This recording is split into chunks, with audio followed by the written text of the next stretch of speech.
नागपंचमीसाठी नागाची drawing कसे करायचे हे आपण पाहूया। तुम्ही पाहू शकता इथे मी काय केलं, हा एक बेसिक शेप घेतला आहे। बेसिक शेपमध्ये असा हा शेप काढून इथे फुलांच्या पाकळ्यांसारखा एक शेप तयार केला आहे। ह्या शेपमधून आपण आता नागाचे तोंड बनवूया। चला तर आपण सोबत ड्रॉ करूया।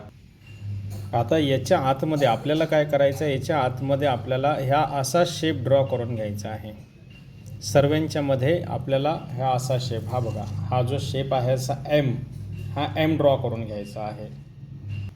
आता हा सगळ्यामध्ये मी एम ड्रॉ केला आहे। या एमला आपल्याला सापाच्या तोंडासारखा शेप द्यायचा आहे। तर बघा इथे काय करायचं आपल्याला, हा असा याला इथे करून इथे थोडासा असा गोल काढायचा आहे, ज्याच्यातून आपण सापाची जीभ बाहेर आल्यासारखं असं दाखवूया। हे असं बघा, आणि ह्या बाजूला एक असा डोळ्याचा शेप, ह्या बाजूला एक डोळ्याचा शेप असा करून घ्यायचा आहे। आणि ह्या इथे मग हे थोडंसं असं वर घ्यायचं आहे मित्रांनो। आणि हे बघा एक छान नागाचा आकार तयार झालेला आहे।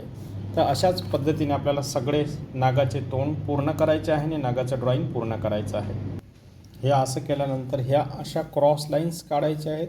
ह्या बाजूने आपल्याला परत अशा ह्या लाईन्स काढायच्या आहे। याने काय होतं की एक सापाच्या बॉडीवरती जे टेक्स्चर आहे ते टेक्स्चर दिसतं आणि एक छान नागोबा आपल्यासाठी नागपंचमीचे ड्रॉइंग तयार झालेले आहे। हे बघा आता आपलं किती छान ड्रॉइंग तयार झालेलं आहे। आता जी पेन्सिल आहे हे इरेज करायची आउटलाईन नंतर, जेणेकरून आपल्याला नीट अँड क्लीन ड्रॉइंग मिळेल। तर बघा आपले नागपंचमीचे ड्रॉइंग किती छान झालेले आहे। वरती एक तोरण लावलेलं आहे आणि हे नागपंचमीचे ड्रॉइंग तयार झाले आहे। तर अशाच छोट्या छोट्या ट्युटोरियलसाठी आणि ड्रॉइंगसाठी फॉलो करा।